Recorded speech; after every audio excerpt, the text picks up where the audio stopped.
Welcome to Immigration Review, your weekly source for immigration case law updates and insights. I'm your host, Kevin A. Gregg, back again to review the week's presidential immigration cases, rummaging through the decisions so you don't have to. This podcast is sponsored by Kurzban, Tetzeli, and Pratt, also known as KKTP, a law firm where I'm also a partner.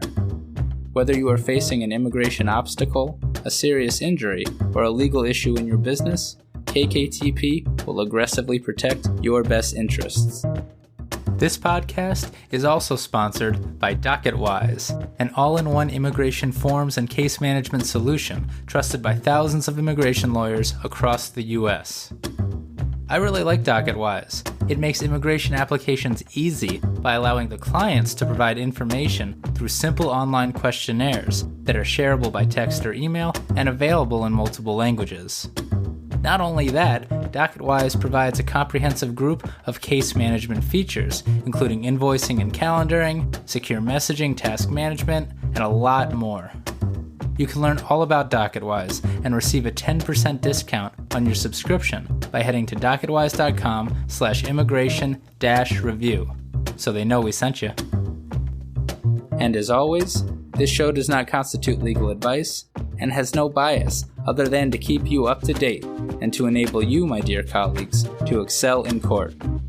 So, without further ado, let's start the review.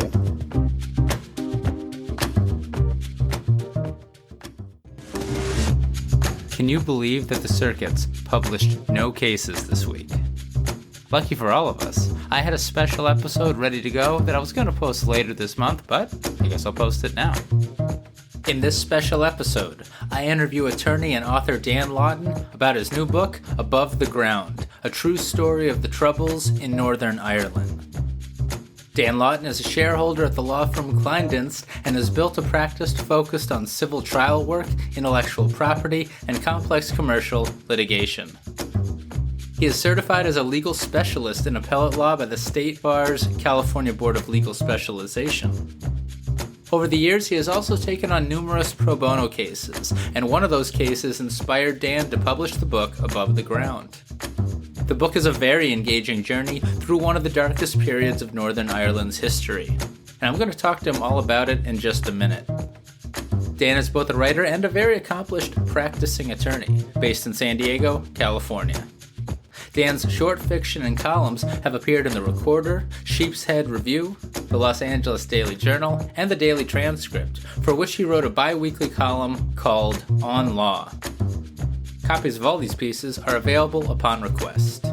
I've provided helpful links in the show notes, including, perhaps most importantly, links to purchase the book Above the Ground, should this interview pique your interest. I was happy that I bought it. Hope you enjoy the interview.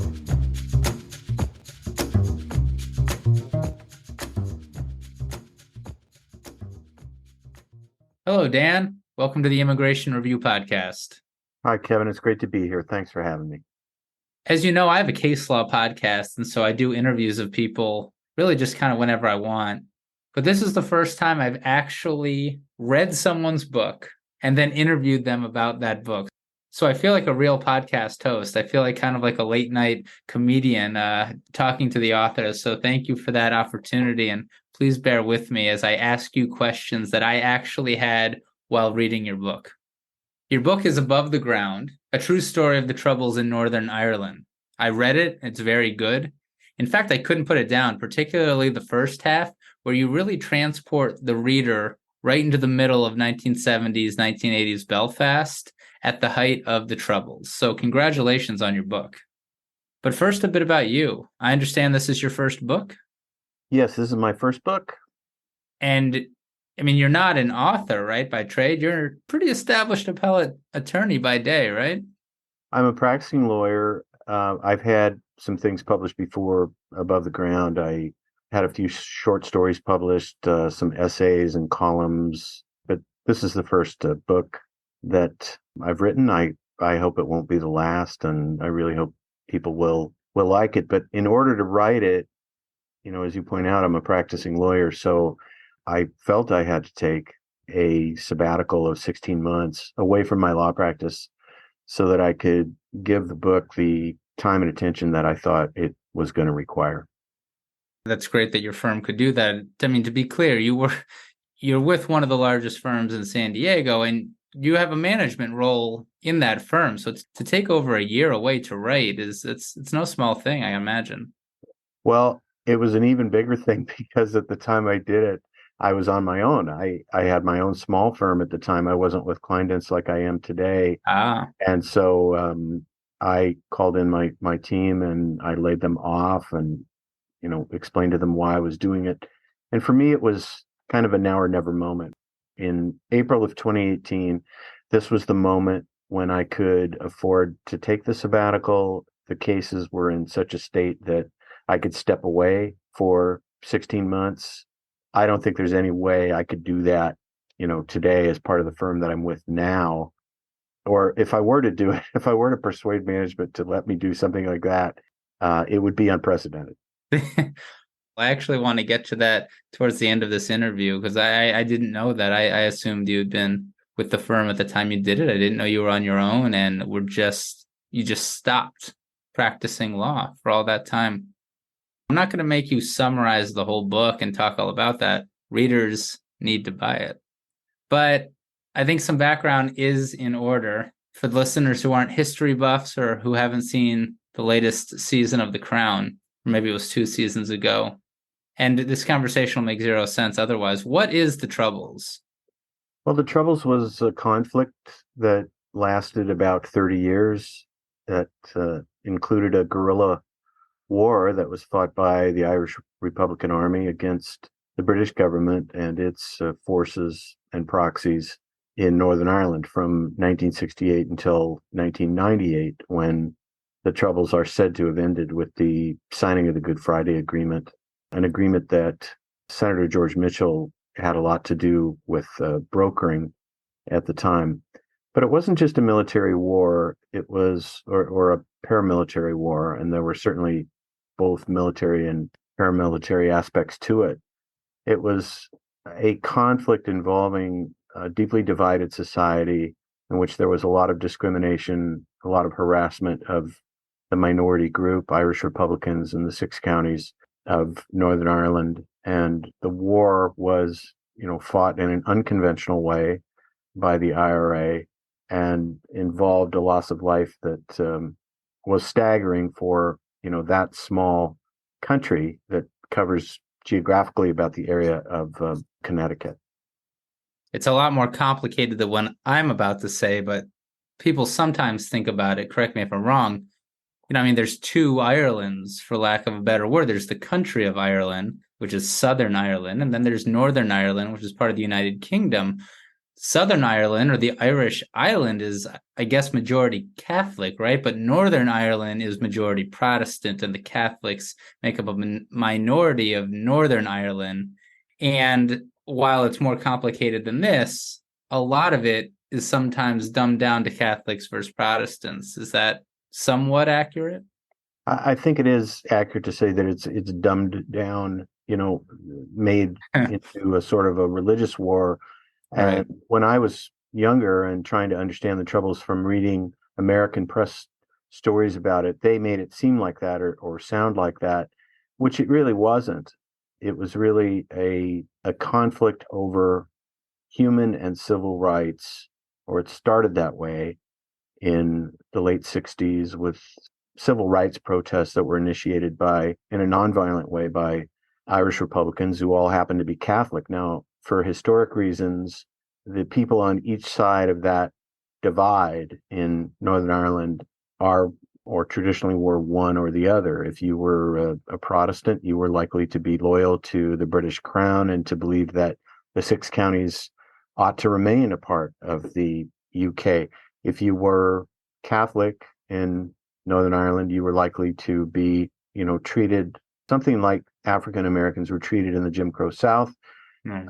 You might have a strong opinion that Northern Ireland, which was, created under hotly disputed circumstances in 1921, shouldn't exist, that Ireland was wrongly partitioned by Great Britain, and this sort of artificial divide was set up between the northern 6 counties and the southern 26 counties. In the Irish Republic, as you say, nearly all the population, at least up until recent times, would self-identify as Catholic. But as you say, Kevin, it's a little more complicated than that. There are people who live in the Irish Republic that don't want a reunited Ireland. They don't have any interest in the 6 counties becoming a part of the Irish nation, and they've got reasons for that. And by the same token, there are Protestants in the north that are not against reunification with the 26 counties. I think it'll happen someday. And demographically, Northern Ireland has changed a lot. For example, the population of Northern Ireland that's now Catholic is very close, if it has not slightly surpassed that part of the population, which is Protestant. And you actually provide an index at the beginning of your book, which is very helpful. And I'm kind of doing that a little bit right now, just in a limited fashion, so we know what we're talking about. But what is the IRA? Well, the IRA was a guerrilla army, a paramilitary organization that traces its roots back to, over 100 years ago when the Irish War of Independence was fought. And it's got historic antecedents that go even much farther back from that.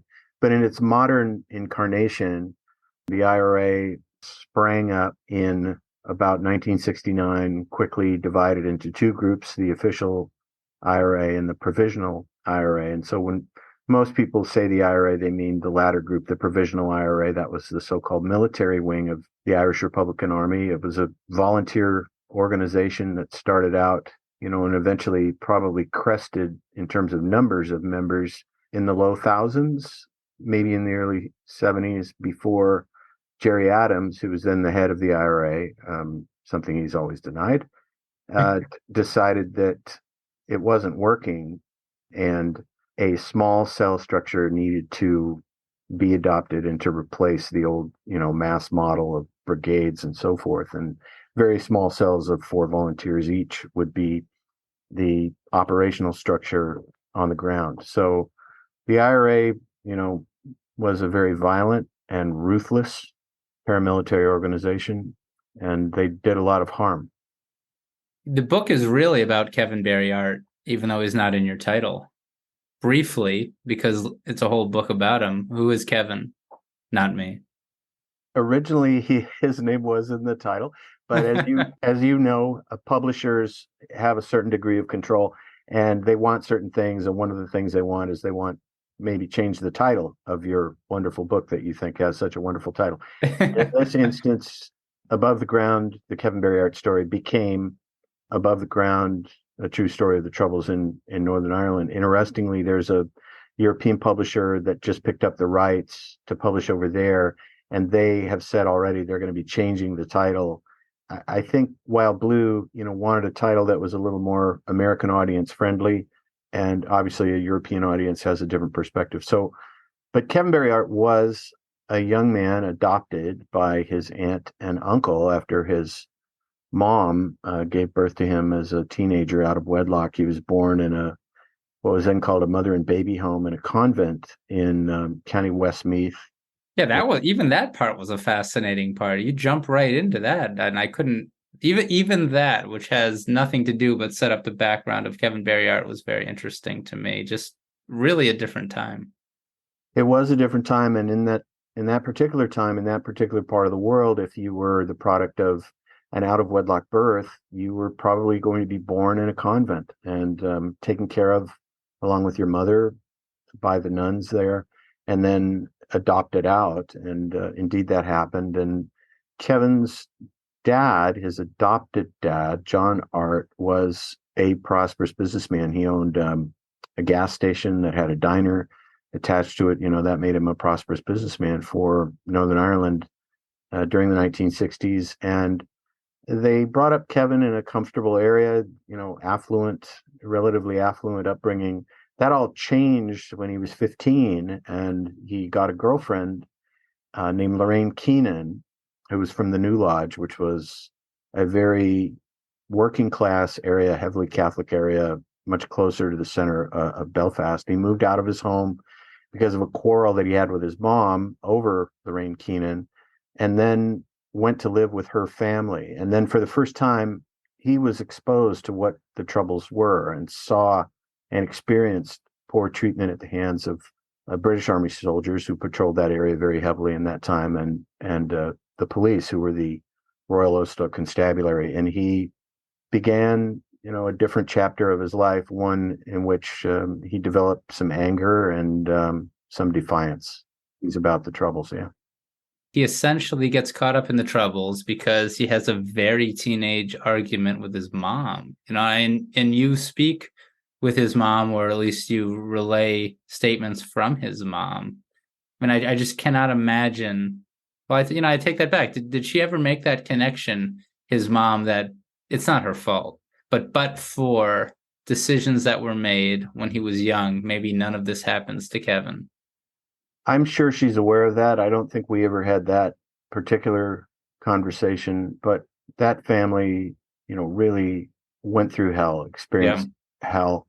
She always loved him deeply, as mothers commonly do love their sons. But his separation from the family at a young age, his dropping out of high school, his getting in trouble and drawn into the morass that he was drawn into, I'm sure she felt terrible about it and probably still does. She's still alive and well. Who is Albert Miles? Albert Miles was the deputy governor of the Maze prison. The Maze prison at the time being the late 70s, was a relatively new, considered state-of-the-art prison where the British government housed and imprisoned IRA men that it had caught and had convicted. There were also loyalist paramilitary prisoners that were held there, although in a much smaller number. And there was a governor of the prison. In British usage, governor would be considered equivalent of an American prison warden. And so deputy governor would basically be the second in command, the lieutenant warden, if you will, of the prison. And at the time that Albert worked there, the war between the IRA and the British government was playing out inside the Maze prison, in the sense that the British government had changed the rules of how IRA prisoners were to be treated. Before the rules changed in 1976, they were essentially treated as prisoners of war under the Geneva Convention. They were allowed, for example, to wear their own clothes. They didn't have to do prison work. They could, associate with one another freely. They could get a certain number of parcels per week from their families and so forth. And the British decided that that was a lousy approach, that these men should be treated as common criminals. And so they instituted a policy of criminalization at around the same time that the Maze prison came online. Previously, IRA men had been held in a facility that was physically adjacent called Long Kesh, sometimes called the cages of Long Kesh. There weren't any actual cages there. The men, however, lived in a barracks environment.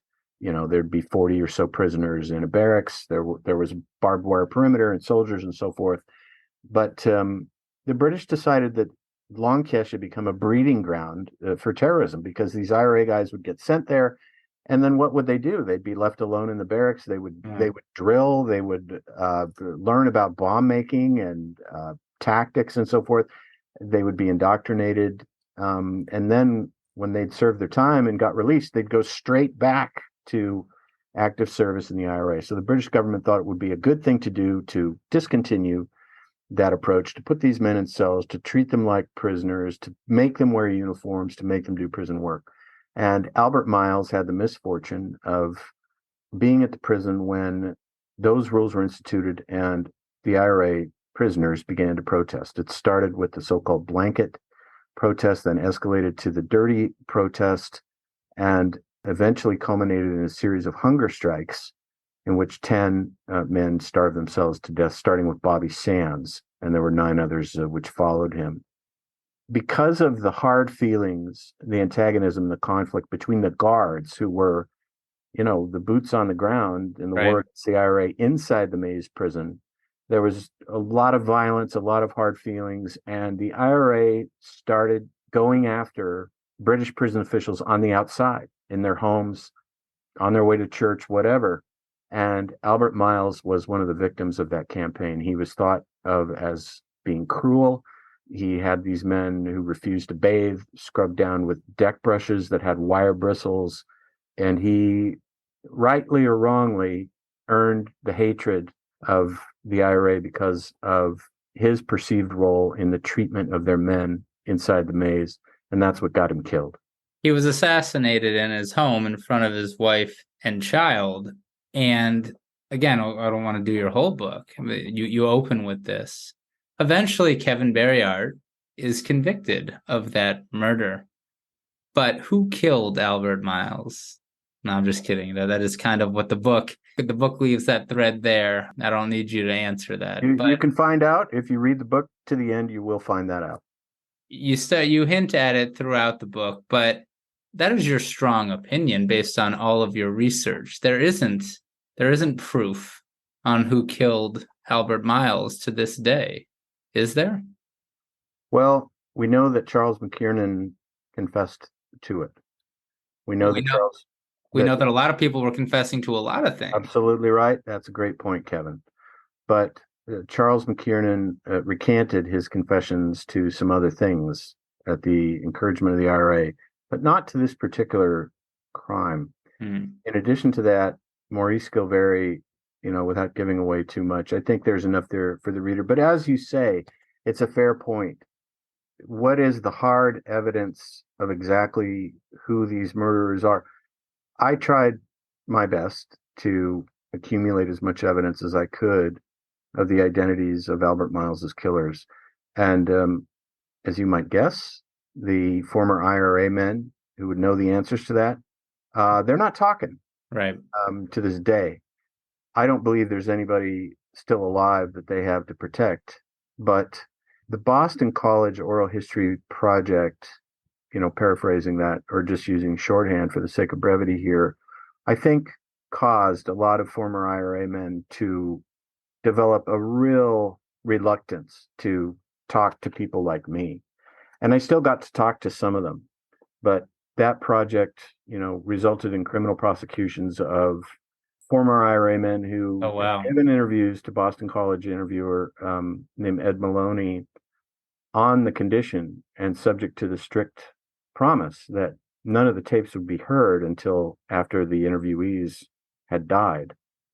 But once police and prosecutors found out that there were these tapes in which IRA men were telling all, they got subpoenas out and demanded these tapes. It went to court. There was a federal judge in Boston who ordered the tapes to be turned over. So when I came along and when I was making my research trips to Northern Ireland during 2018, 2019, and one in 2016, I considered myself very lucky if I found a former IRA man who was willing to sit down and talk.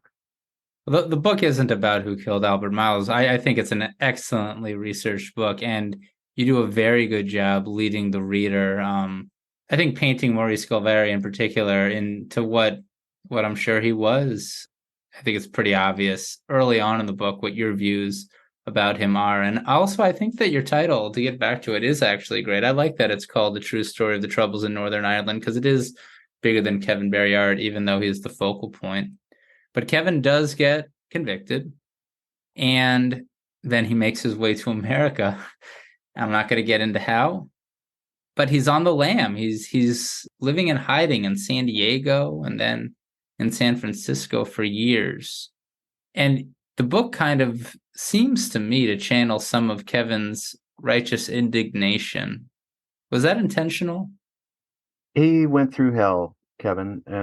He was, beaten up many times, shot at, attempted to be assassinated at least twice, probably 3 times, put through, a show trial that lasted almost 10 months, imprisoned wrongfully, had his reputation dragged through the mud.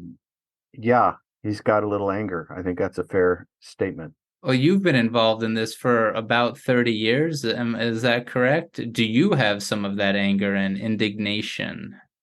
I think I do. At one time, for about an 8-year period, he was a client of mine. And I think if you're going to be an effective lawyer, you have to care about your clients. And sometimes that means, try as you might to maintain your professional detachment, you can't help but to feel anger or indignation when their rights are trampled, when they are treated badly, when they're treated unfairly. And I certainly, cared to that degree. But, the guy that really cared and produced excellent legal work in support of Kevin Berryart was Jim Brosnahan of the Morrison and Forster firm, and his team of lawyers, George Harris, the late Jennifer Small, Mark Donnie, Dan Vandemortel. But I think it's a very good point that you make. A lot about this story, I think, will make you angry, as any story that involves injustice and oppression of somebody who is truly innocent and doesn't deserve it. I think that a lot of lawyers listen to this podcast, a lot of immigration lawyers, immigration judges, even immigration prosecutors listen to this podcast. I think that they can all relate to caring about the matter in front of them, so much so that you care, that it's not just a job. I think it's completely understandable. But I guess I was mistaken that you were involved for about 30 years. It's only about 8 years. And that is really because this book is not about you at all, even though you were involved. And so much so that unless I missed it, I don't even actually know what your involvement in this case was from the book. How were you involved? Well, I met Kevin Berryart in 1992 when he was right over here in the MCC, the downtown federal jail in San Diego. And at the time, he had a public defender named Mark Geller, who knew that my law firm, or the law firm I was then affiliated with, did asylum cases for refugees. And he suggested I go over and talk to Kevin Berryart. And so I did. Why not? I figured. And I listened to his story. He was wary, but he was open with me. I thought he had a good asylum claim. As to whether he was innocent or guilty, I mean, the tale sounded fantastical, sounded implausible, frankly. But what I knew was that he was an Irish refugee. He was an Irish man on the run from the British government, and that was good enough for me. But soon after, my firm made the decision to take him on for the sake of doing an asylum application, and it became clear that this was going to be an extradition by the British Crown with the full cooperation of the U.S. Attorney's Office. I knew that neither me nor my firm, were the right fit for that situation. This is going to be a 15-round heavyweight bout. You've got the British government and the U.S. government on the other side. It was going to take a big law firm with a real commitment to pro bono work and to putting money into that, and a big shot superstar trial lawyer to represent him. And it just clicked in my mind. That was going to be Jim Brosnahan. And he took the case. I did the asylum application. We filed it in 1997, right before the law changed. And then in 2000, shortly before the case ended, the U.S. case in San Francisco, I thought, I'm really not adding very much value here. I should withdraw and let MoFo do the legal work. I had started my own firm by that time, so my life was different than it was when I was in the big firm. And Kevin graciously accepted my withdrawal, but I stayed friends with him. And during that time that spanned 2000 and 2016, which is when I got the rights from him, we visited frequently. We talked, not all the time, but over time, our relationship became, I would say, close to one of brothers. And I felt in the end, I knew him, and I know him maybe better than his wife knows him or his kids know him. But I made it clear to him in 2016 when we negotiated the rights. I said, look, there's a couple of things that are really important to me. The first one is you have to waive all your privileges. You have to waive the attorney-client privilege. There can't be any secrets. The reader cannot feel that we're hiding something behind the attorney-client privilege because it's inconvenient or, it cuts the other way. And the other thing that's very important to me is you have to understand that during my research, if I find out that you killed Albert Miles, that you're a murderer, I'm going to write it. And unless we agree on those two things, I can't do this project. And to his credit, he readily agreed. No, he seems like a very straightforward individual. I don't know him, of course, but the way he's relayed in the book, especially later in life, it's not touched in the book. The extradition is going on in San Francisco, those whole proceedings with the big wigs at Morrison and Forster. But, immigration, as you know a bit, even though I don't believe you're an immigration attorney, it's kind of like that. It's that stepchild always lurking in the background. Like here you have an individual, for example, Kevin Berryardi beats the rap. He doesn't get extradited. He gets to stay, not to give it away. But he still doesn't have a right to live in this country. You don't hit on it in the book, but how is Kevin still here? Does he get granted asylum? But if he gets granted asylum, how does he have a well-founded fear if the Good Friday agreements arguably take away the fear that he might have? That was lingering with me in the book. There are still people there who would like to kill him. There are still people there that believe him to be a villain, the murderer of Albert Miles, someone who needs a bullet in the back of the head. To me, that's a well-founded fear of persecution. Without sounding too close to him about it, and we can talk more about how not close to him I am at this particular moment. He is the type of immigrant that I think we want here in the United States. What do I mean by that? No matter where you come from, if you want to work, if you want to have a nuclear family, if you want to contribute to your community and pay taxes and obey the laws, then we want you here. And he is that. He is a model of that, and he always has been. Well, there's a part in the book, if I'm not mistaken, where he's living on a houseboat in San Diego and showing up late to work. Yeah, he got fired for showing up late to work. But what great American has, right. I think, he's allowed a lapse or two, and he had a lapse shortly after he came out on bail, and this is not in the book, but I'll tell you anyway. The U.S. Attorney's Office could not believe that Judge Legg would allow a convicted murderer and prison escaper out on bail. It's just surprising. Unthinkable. It is danger to the community, flight risk. Come on. And we had put together this bail package, which was sort of thin, a little spotty maybe. And Judge Legg, to the shock of everybody on Kevin's legal team, said, "I'm going to let him out. He's going to wear a bracelet. He's going to report to pretrial services, all of that, but I'm going to let him out." And he came out. Now, mind you, by this time, he'd been in jail for just about 4 years, mostly in the Bay Area, waiting for an extradition trial that kept getting postponed and put on ice. No pun intended. And so he came out, and there was a young lady, and she said, "Look, let's go up to Marin County and let's go out to dinner," now, all of which was forbidden by his bail conditions. And they jumped in her car, which wasn't her car, as it turned out. It was a BMW convertible that was owned by her then boyfriend, who didn't know of this outing that she was, using his car for to take Berryard up to Marin County for a romantic dinner. So they got up north of the Golden Gate, and I think there was some alcohol involved. They'd been drinking, partying a little bit, and they had some kind of altercation in the car. He got angry.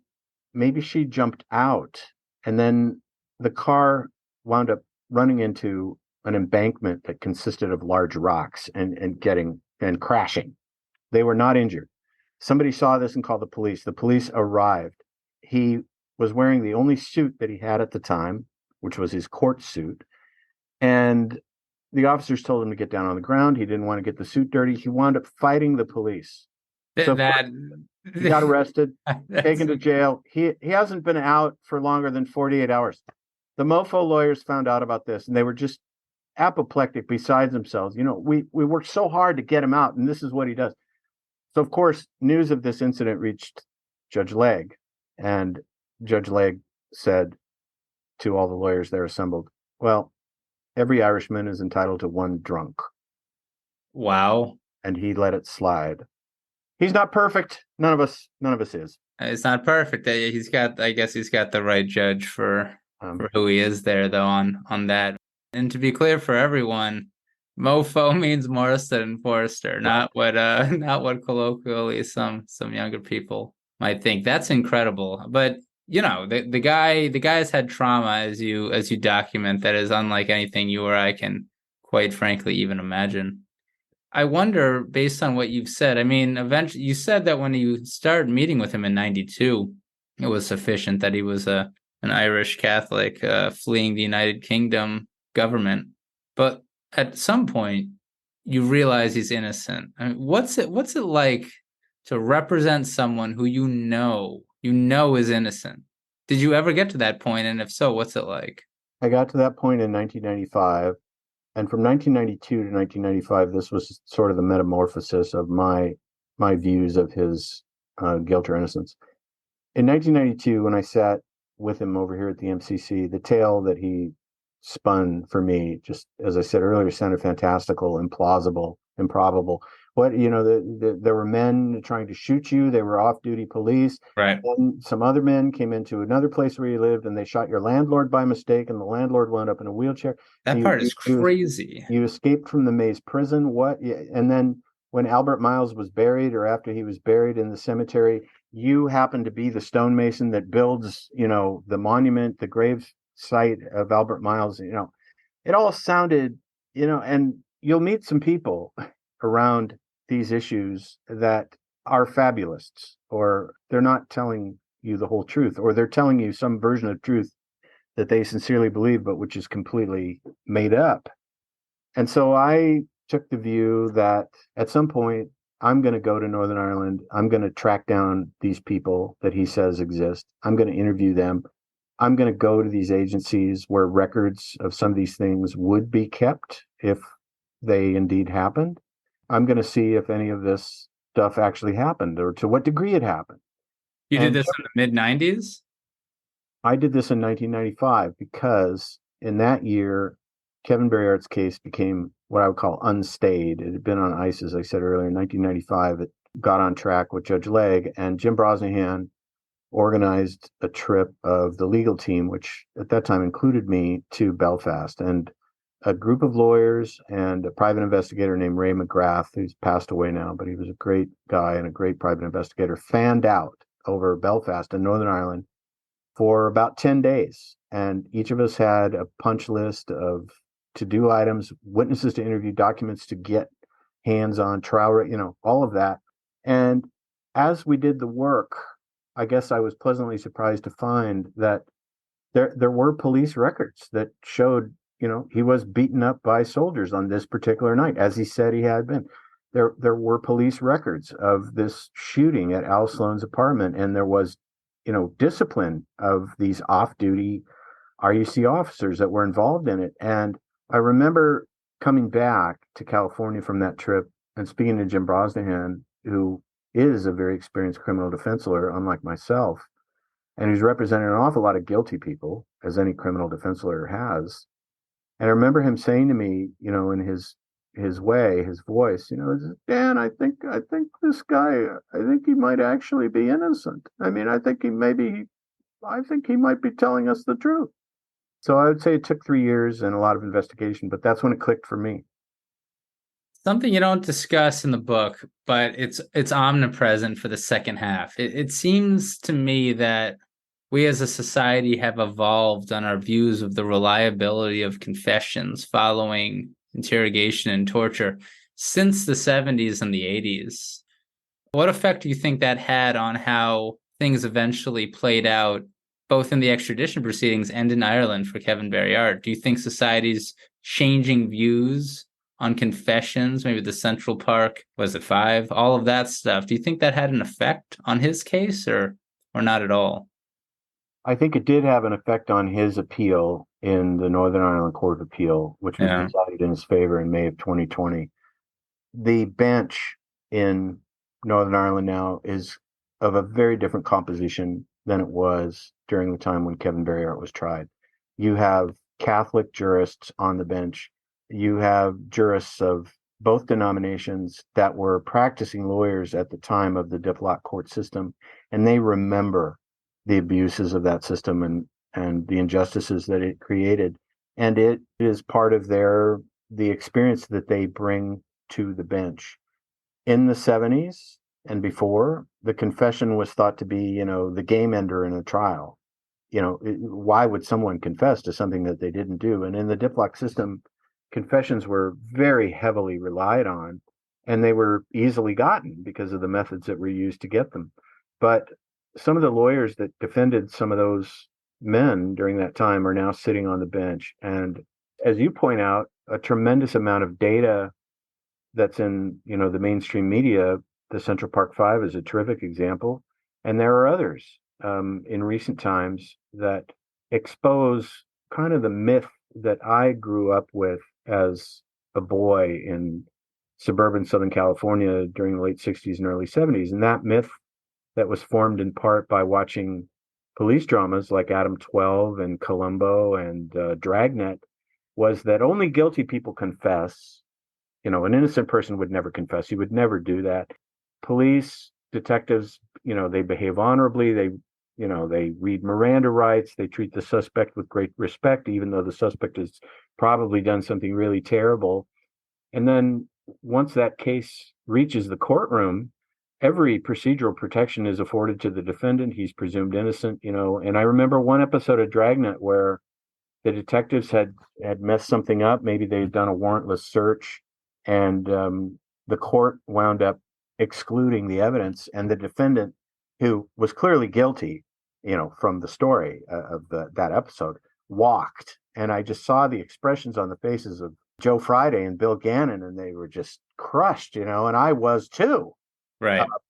But we've learned, because of the scholarship in this area, that false confessions are a real phenomenon, and the methods that police have refined over the years, including the Reed method of interrogation, have enabled police in many instances to extract false confessions. There's case after case.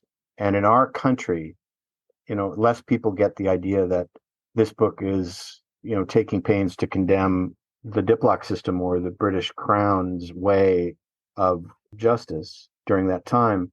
If you want to look for bad policing and false convictions, you don't need to look any farther than our shores. And if you think that stuff is, only happened in the long ago, it's happened in the recent past. And an example of that would be a gentleman that was held at Guantanamo Bay for, I think, 19 years, named Mr. Salahi, who was held in a secret cell that wasn't even noted on the books or recorded on the books of Guantanamo, called Echo Special. And he confessed to all kinds of things that he never did, but he was under torture and he wanted it to stop, and he was ready to tell them what they wanted to know, and he did. We released him in the end, and he's back home now, and he's written his own book called Guantanamo Diary. But I had to learn all of that because as a kid, I grew up with this, the notion I said before, this myth. Related to that, I wonder, what lessons do you think the U.S. can and should learn from the Troubles? If you create a divided society and you oppress a minority and you don't play by the rules with that minority, the same rules that apply to the in-group, you should expect people to develop a contempt for your systems of policing and courts. And that contempt will lead to bigger problems in their most severe manifestations: civil disorder, violence. And we like to think, and I think most of the time rightly, we think that the American court system and policing systems are the envy of the world. And I think in most parts of the world, that is true. That's not to say that they're perfect, but if you want to think of American analogs to the Troubles, I think of the Jim Crow South. Doubtless there are other examples involving other groups, but to be fair, in hindsight, the Diplock courts seem to be founded on faulty premises and produced terrible outcomes and created lots of cascading problems. But if you were a member of parliament at the time, or if you were part of the government of Northern Ireland at the time, with bombs going off in the streets and police officers getting shot and civilians getting blown up and killed in their homes and at their businesses, and with the IRA declaring itself an army that was hell-bent on driving the British off the island, what would you have done?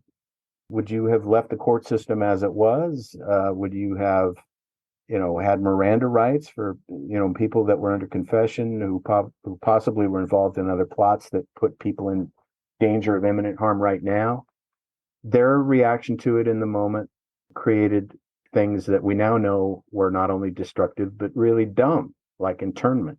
We're going to sweep up all these people that some of them we have very scanty records on, and we're just going to dump them in detention, and we're going to leave them there indefinitely, and we're not going to charge them with anything. We think we know who the troublemakers are, and we're going to take them off the street. We're going to separate them from their families and put them behind barbed wire.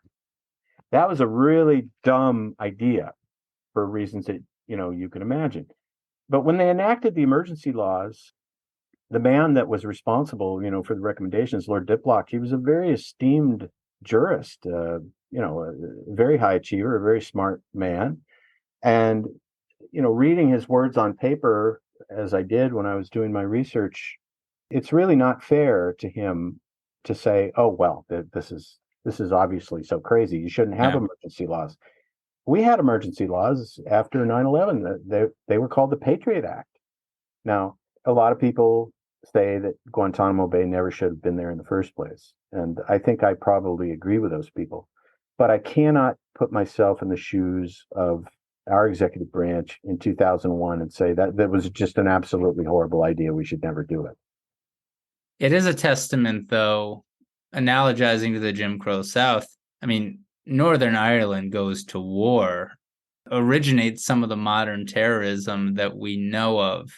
And yet the real Jim Crow South produced figures like Martin Luther King, who tried to effectuate change through nonviolent protest, experiencing what I believe was certainly, and I'm no expert, but worse than what the Catholics were experiencing in Northern Ireland and for a longer period of time. And it's just a real testament. And of course, there was some violence, but even the Black Panthers or entities that really were advocating for division and maybe violence were nothing compared to the IRA. I mean, what explains that difference? And maybe we're well outside your expertise.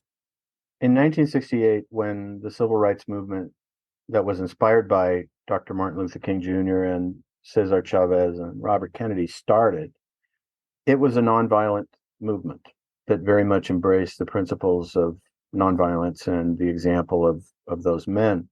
But the authorities responded with a heavy hand, and the loyalist community responded with an even heavier hand. And that hand burned down hundreds of Catholic homes, beat up and killed hundreds of Catholic people, rained baton blows and bullets, lead and otherwise, on people that were nonviolent.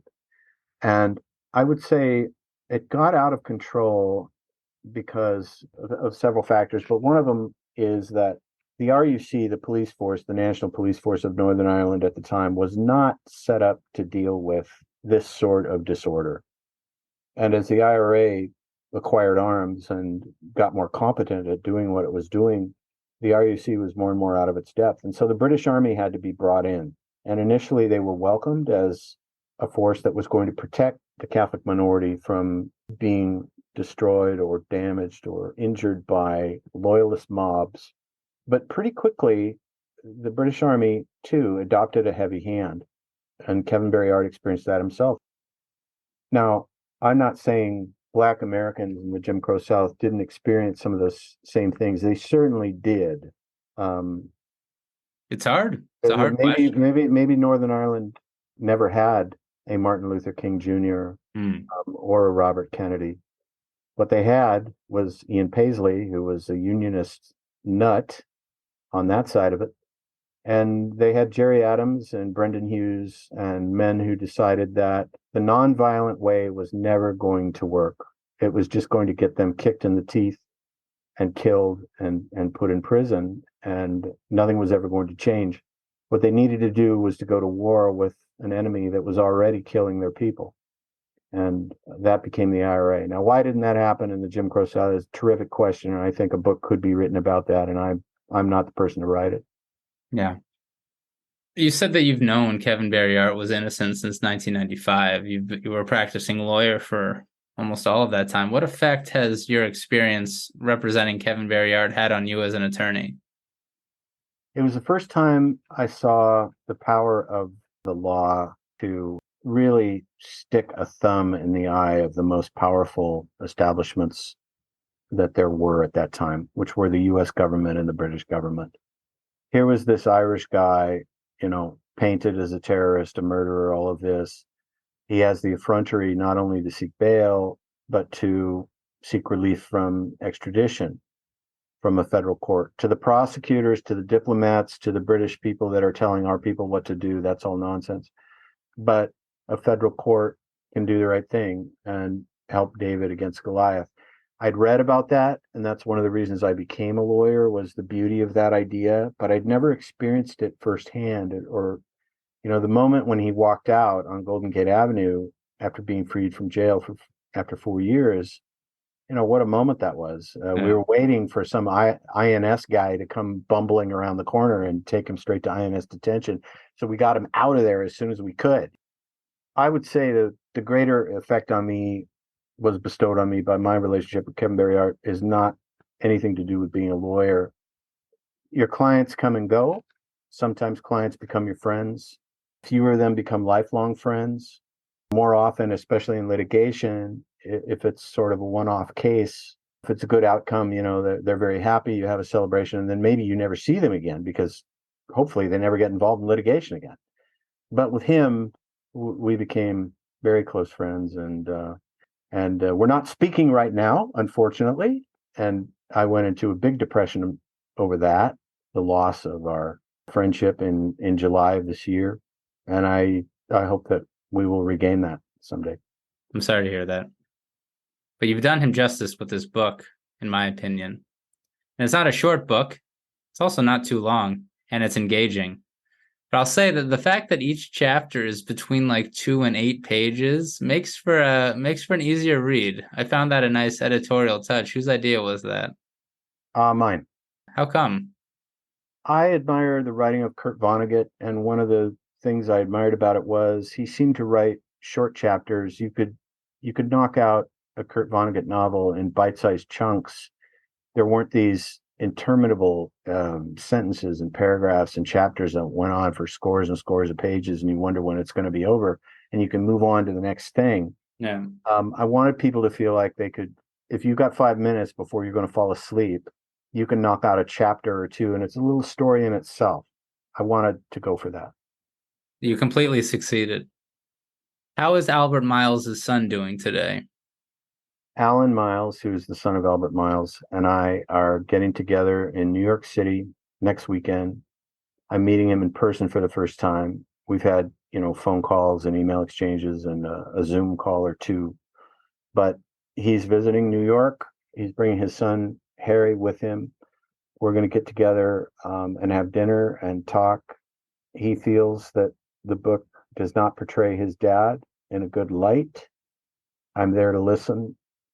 This man, I feel I owe a lot to, and I feel Kevin Barry Art owes a great and lifelong debt of gratitude to.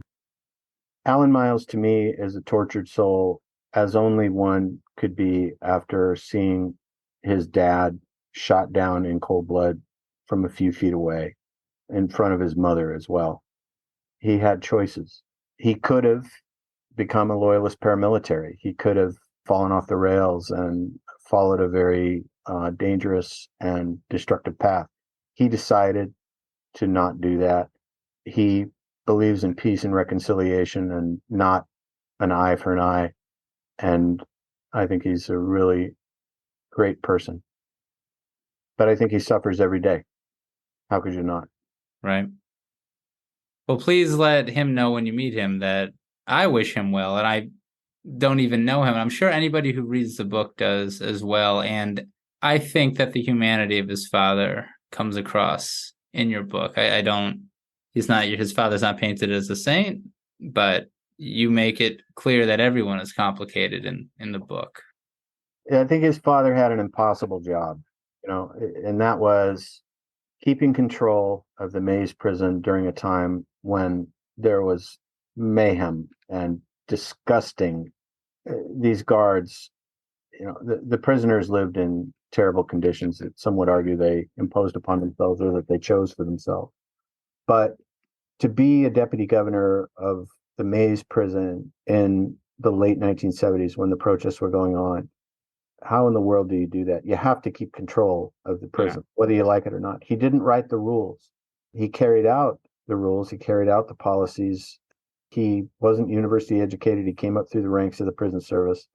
And his subordinates loved him. I think, and many of them really loved him. And a lot of IRA men really hated him. What are you going to do, with these prisoners that are protesting and making the day in day out shift of your guards really terrible? Does it ever surprise you? It surprises me that so many of these ex-IRA and the ex-loyalist, now old men, a lot of them, are now politicians ostensibly working together to govern in Northern Ireland. Some of them have been accused and convicted of murder. Some of them probably committed murder. And yet they have refashioned themselves as politicians who are governing Northern Ireland. Is that not astonishing to you? To me, it is astonishing. And a good example, Kevin, of that phenomenon is Jerry Kelly, who is a member of the Legislative Assembly and a member of the Police Oversight Board. Jerry Kelly was a committed volunteer of the Irish Republican Army. He blew up the Old Bailey. A man died. He robbed a bank. He was an IRA man through and through. And I met Jerry Kelly and sat down with him, and he gave me a few hours and an interview, and we had some exchanges after that. But to sit with a man like that, who was a violent revolutionary, who's now part of the government, I'm sure there are other examples. I mean, Nelson Mandela was part of the ANC, and Right. he was a committed revolutionary too, and he became the president of South Africa. Rightfully or wrongfully, one man's terrorist is sometimes another man's freedom fighter, and if they live long enough, politician. Yeah. You've been very gracious with your time with me. I appreciate that. Before we go, you're a fellow San Diegan, and did I read in the acknowledgments correctly? And I did read the acknowledgments. Did I read correctly that you used to, or you still swim the La Jolla Cove? Yes. Yeah, I still swim out there. I haven't been lately because we had a medical emergency in my family, and we've all been doing shifts. But yeah, during a good week, 3 days a week, usually in the early morning. I mean, I'm a water guy, but there are a lot of seals in that cove, and where there are seals, there are sharks. And in a wetsuit, you or anyone look like a seal. Does that never cross your mind? It never crosses my mind. I don't wear the wetsuit. You don't. That's impossible. Well, you're looking at the screen. I have my camera on, so you can see I'm kind of a pudgy guy. So I've got I've got a layer of blubber here, much like a seal. And yeah, we have seals and sea lions, but I don't think about it. And we have not had a shark attack on a human in La Jolla Cove since, I believe, the year 1946. I think you're pretty safe out there. Wow. That's good to know. Congratulations again. The book is Above the Ground, a true story of the troubles in Northern Ireland. Thank you for your work that you did in the case on this book, its contribution to the world. It's very important, and it was a pleasure to read. Thank you, Kevin. It's an honor being with you. I want to congratulate you on your podcast. It's obviously the result of a lot of hard work, production time, all of that. How you manage that with your other commitments is a mystery to me, but you do it so well. So, my thanks are to you. And if any of your listeners are in the area in the Chicago area during the middle of November, we're doing a talk at the Notre Dame Law School at noon on November 17th, and a signing at the Notre Dame bookstore after that at 3:30 Eastern time. And it is a home football weekend. So if you're a football fan, you could come and kill two birds with one stone, watch Notre Dame take on Wake Forest the next day. Now you've obligated me to get this edit out before mid-November. Okay. Well, you've got your own, but it's not going to hurt my feelings at all if you don't. I'll cut it if I don't. Okay. Thank you. Thank you again, Dan. It was a pleasure to speak with you and to meet with you. All right. You're welcome.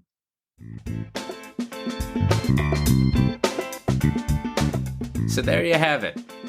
I'm Kevin A. Gregg, a partner with the law firm Kurzban, Tetzeli, and Pratt, and this has been another episode of Immigration Review. Thank you for listening, and I hope you enjoyed it. If you did, please share it with a friend and rate and review us. Each review helps new listeners find the show.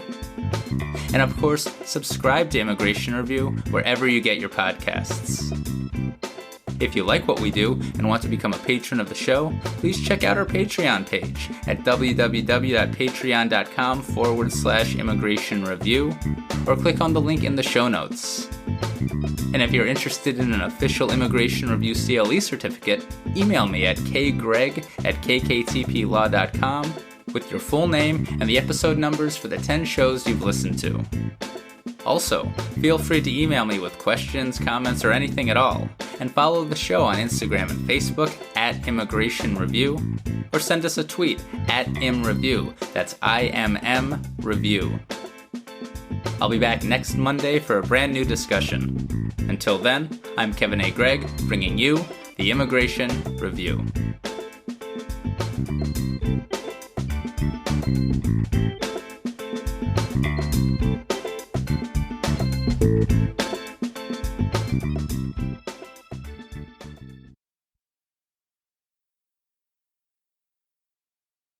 Which at that time was investigating unsolved. Well, let me just stop you right there. I think you should say Alan should say that again. He owes a great deal of gratitude, and then find out by reading the book, because I do think that was a great surprise in the book.